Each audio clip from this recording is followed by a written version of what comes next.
Then the last one for move 3, this is occupying the niche. Here, we have to show how our research fills the niche and brings new perspectives to the field.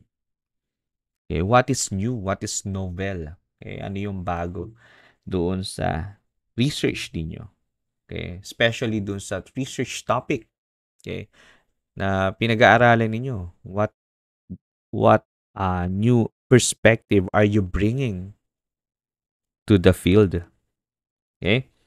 So, sabi dito, one or more of these are included. So, pwedeng any, okay, of these sub-moves can be included. Outline your purpose and state the nature of research.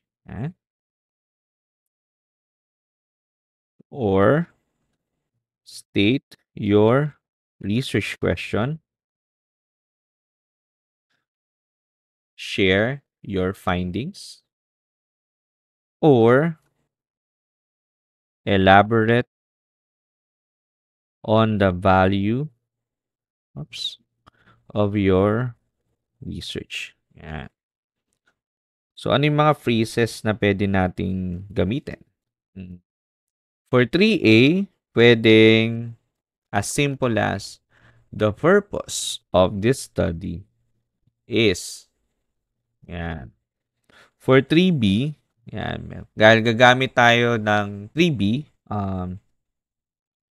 pwedeng it aims to address the key research question. Yan. Then, 3D. Yan. 3D is elaborate on the value of your research.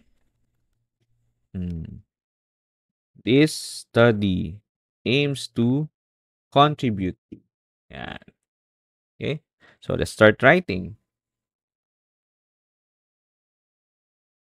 Wait lang po. Lakihan natin ng konti. 3A. The purpose of this study is to assess research competence among undergraduate students enrolled in the Bachelor of Science in Tourism Management. After all, kanina na-establish natin sa research gap, okay, dito sa move 2, okay, na most of the studies have focused on these types of students. Okay. So, na-overlook ang mga hospitality and tourism management students. So, hindi or probably hindi pa talaga napag-aaralan. There's no study done. But this is just one aspect of the research gap. Marami pang pwede kayong tingnan na aspect ng research gap na applicable sa study ninyo. Okay? So, for the context ng study that we're using right now to illustrate how to write the introduction section, okay, ang naging focus natin ay yung research gap or yung kakulangan pagdating sa pag-aaral ng research competence within the context ng tourism and hospitality management, okay, education, or among undergraduate students na enrolled dun sa mga programs na yan. Okay? Let's continue. And Bachelor of Science in Hospitality Management. Okay. Then 3B.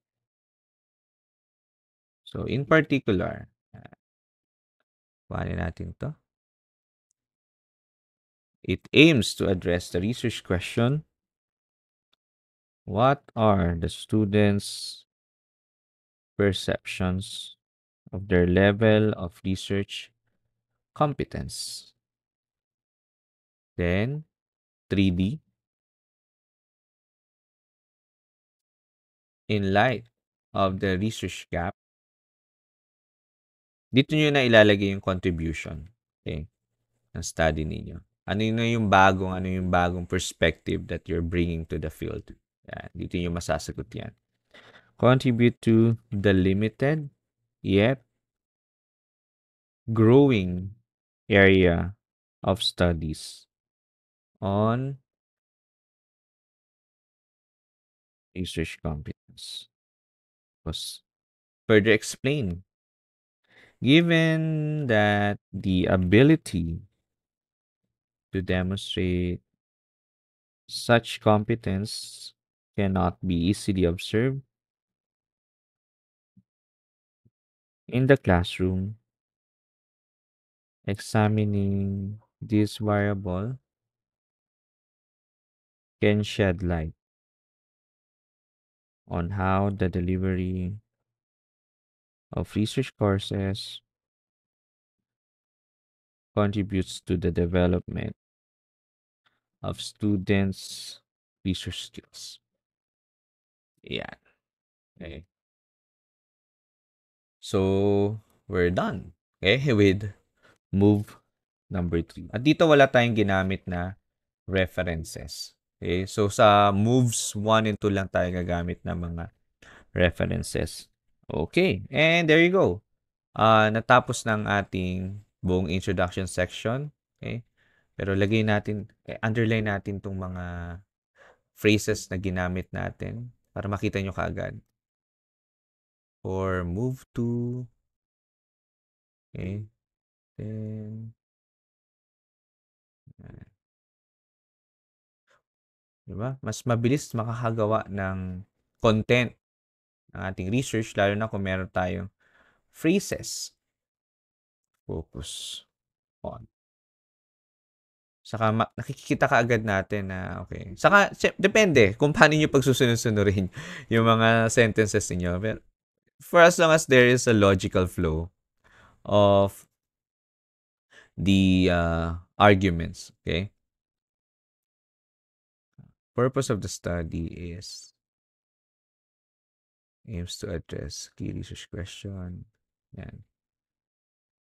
Study aims to contribute. Yon. Okay. So there you go. Yan. These are the paragraphs that we can use to introduce our paper or our thesis. Okay. Again, this is just one of the frameworks, or this is just one of the models. Okay. So in one of the future videos, meron pa akong ituturo sa inyo na isa pang framework. Pero in the meantime, ito muna. Okay? So that's it. If you have questions, if you have suggestions, feel free to comment them. Okay? Comment nyo lang. Okay? At malay nyo, pwede nating i-address sa ating mga susunod na videos. So, thank you very much for staying with me and for watching this video. Okay? Don't forget to subscribe to this channel. Okay? Thank you.